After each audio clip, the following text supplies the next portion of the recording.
Children are flooding across the border in desperate attempt to enter the United States, apparently catching the Biden administration by surprise. Should this really have come as such a shock? People, families, are making decisions based on whatever information they can get. And I, for one, respect their objective. They come seeking liberty. And so do you. You've come to take the gold pill. The two major parties in the media can no longer be expected to represent our interests. They control the information we receive in order to keep us comfortable with their profits and with their power. Comfort is not what I offer, only the truth, nothing more.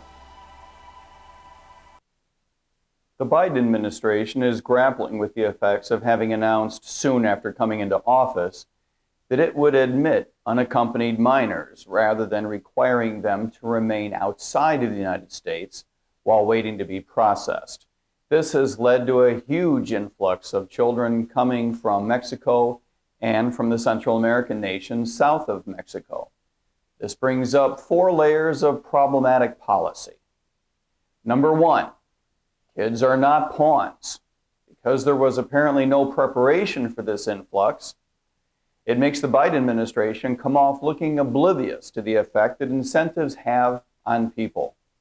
This serves, of course, to reinforce the perception statist politicians like the Biden administration who treat people like stagnant pawns in a policy game, rather than sentient human beings who make calculations in their lives on which policy is an important part.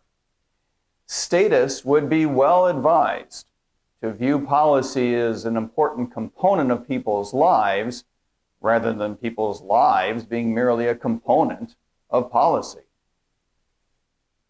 Number 2, we should be pro-immigrant and pro-immigration. While it is absolutely true that running a more pro-immigration policy would be good for the United States for a variety of reasons, it has to be recognized that this means in many cases that we also need a more pro-immigrant policy. This means while we are encouraging people to come to the United States for selfish reasons, we should remember that the effects on people can be not only very real, but also very rough.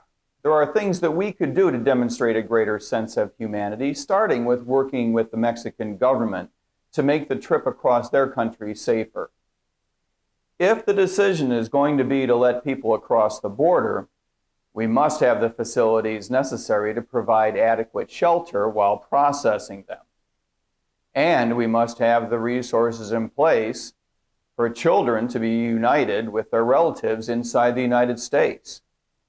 We can't have it both ways. We can't encourage people to come to the United States and then upon their arrival say, "What are you doing here?" Number 3, the world is watching. For an administration that came to power by positioning the prior administration as insufficiently sensitive, the Biden people seem oddly oblivious to the fact that America's standing in the world is affected by how well we live up to our own principles.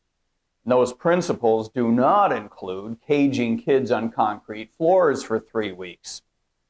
Whatever else you may think about who should be held responsible for this debacle, and there is plenty of shame to go around, including the families themselves, the Mexican government, and our own inability to foresee the rush to the border, you can't pretend that this issue is not eroding our image around the world. Immigration policy in Europe, for example, has mattered a great deal to the world's perception of those individual national governments. It matters to the United States, and increasingly so. Number 4, when it comes to security, put up or shut up. Much has been made of the security risks of immigration. For the most part, the debate has been fueled by exaggerations designed to stoke fear for political purposes. At this point, Americans' fears, whether justified or not, must be dealt with as an important element of the immigration policy debate. Consequently, if we are going to have background checks and a hearing as part of the process for applying to the United States, then you must have the administrative and judicial resources necessary to affect that policy. Again, you can't have it both ways. You cannot claim that immigrants must be cleared before entry and then not dedicate the resources necessary to clear them. Bottom line, we have to stop compromising our own principles. Administration after administration has given short shrift to the principles that made this country great. The Obama administration's foreign policy team explicitly rejected the accusation that they pursued policy based on principle because they were sensitive to accusations of being unrealistic. The Trump administration was famously and unabashedly unencumbered by principle, as they chose to view the world transactionally, in the interest of the American people, they believed. Okay, so here it is, and I'm sorry if this is news for those individuals out there who like to characterize policies driven by principle as unrealistic or unproven and therefore likely to fail. The truth is that the long-term results of policy always trend back to what can be predicted by enduring, overarching principles. While short-run results may be affected by the most immediate interest and proximate personalities involved, it is naive and short-sighted to believe that policy that is implemented without regard to principle is not doomed to eventual and inevitable failure. America needs a more pro-immigration policy for our economy to attract capital, to attract innovation, to stabilize our demographic composition, to reflect to the world our dedication to pluralism, to live out our destiny of growth, to demonstrate our rule of law over common culture.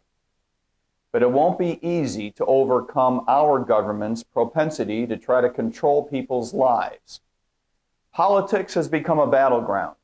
On one side of this battle are politicians and pundits, journalists and jurists, revisionists and regulators who believe the government is better able to solve our problems than we are ourselves.